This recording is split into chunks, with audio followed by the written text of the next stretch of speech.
Now in its 17th year, the Campus Safety Director of the Year program recognizes K-12, higher ed, and hospital police chiefs, security directors, emergency managers, or heads of security and public safety who demonstrate outstanding leadership skills, ingenuity, and selflessness.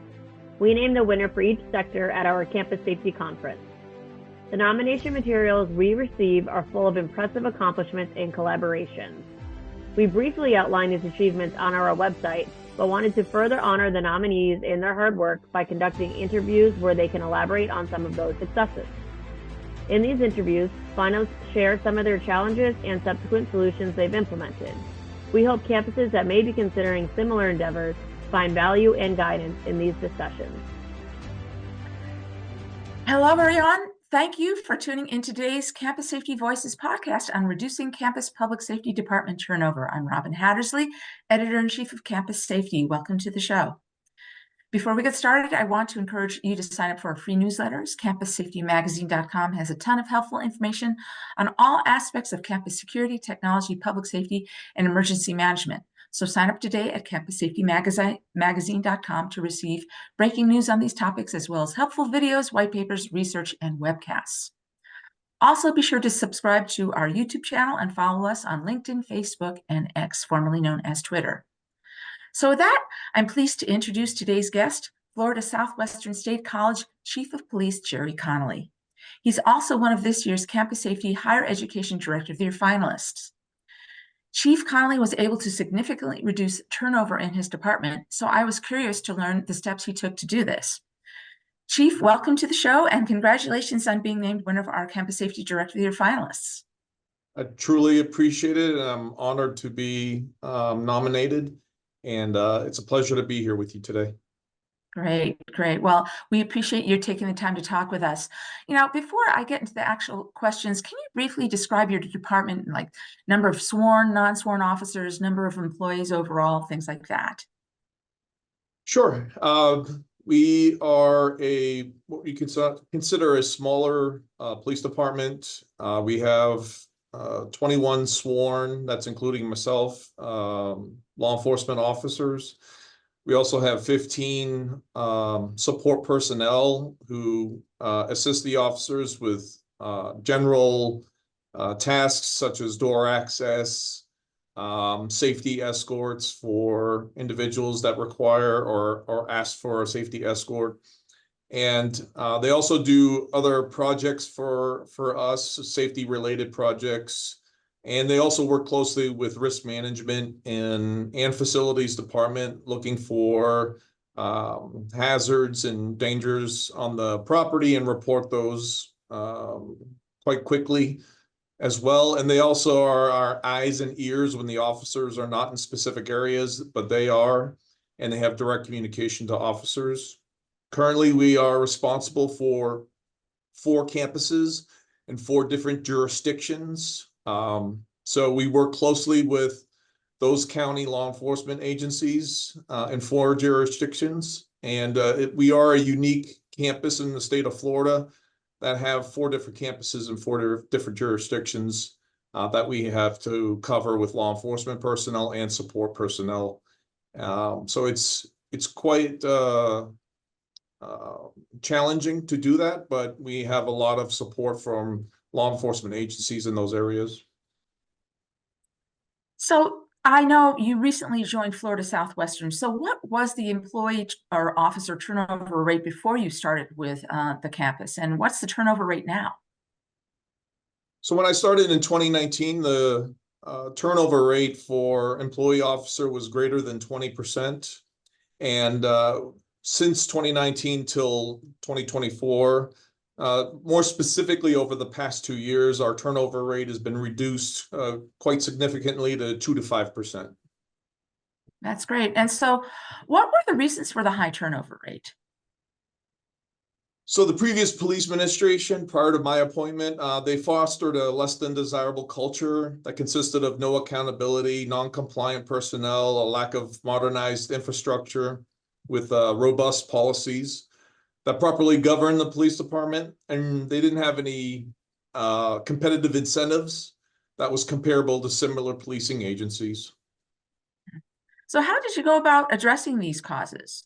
And if you can go into detail how, did you increase officer pay, benefits, recognition, training, things like that? Yeah, so upon my appointment, within about a year or so, give or take a few months, I authored over 150 policies that modernized the police department's infrastructure. We increased accountability. We delineated the officer-employee responsibilities. We also produced a fair and equitable practices throughout the police department.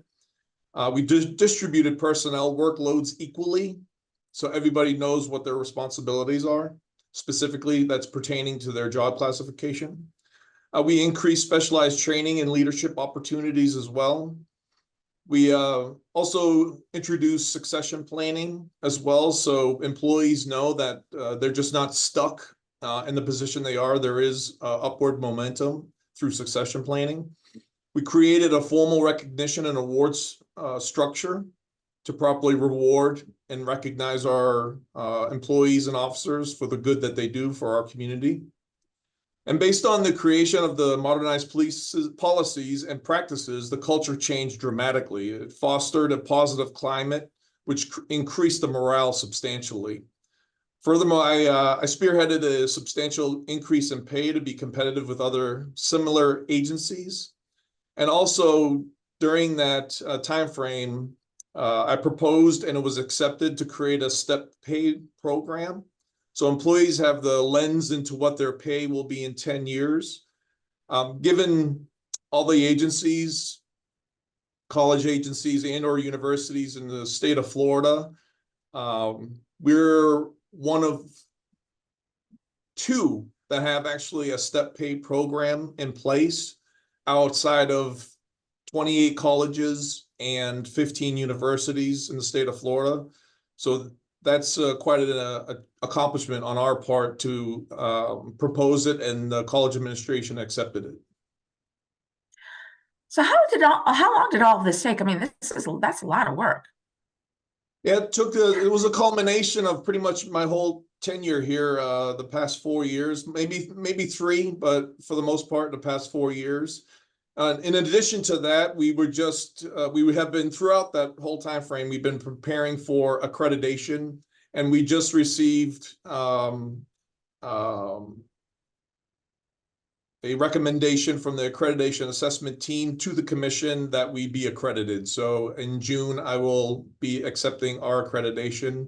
And again, throughout everything that I've just said, we've been also taking care of what we needed to do to become accredited. So we are very proud of our achievement. Congratulations on your accreditation, almost accreditation. Yes. Next month. Well, any tips or tricks or advice you'd like to give your peers at other institutions on how to reduce turnover and how to address the challenges you were addressing? So my tips would be just take a global look at your agency and see where you can make improvements that's going to impact employees, but not necessarily cost a lot of money to the college. I know everybody has tight budgets all across the country, but it's what you do, the little things that you do that you can implement within an existing budget that will really help with the morale of your folks. One of the biggest things that we did here at FSW is that we implemented a fleet take-home program. We were the only college in the state of Florida to implement a fleet take-home program for marked cars to be taken home with unlimited usage.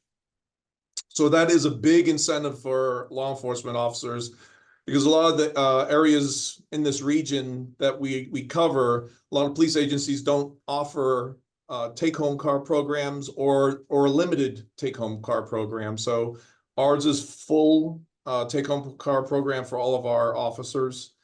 So that was a huge incentive for us, and I did it all within the existing budget. I didn't have to ask for new capital expenditures. So that was just one salient point I wanted to talk about. But listen to your employees, and they will tell you what they're looking for. And obviously, a lot of the stuff that they tell you is small things, and it's within reason.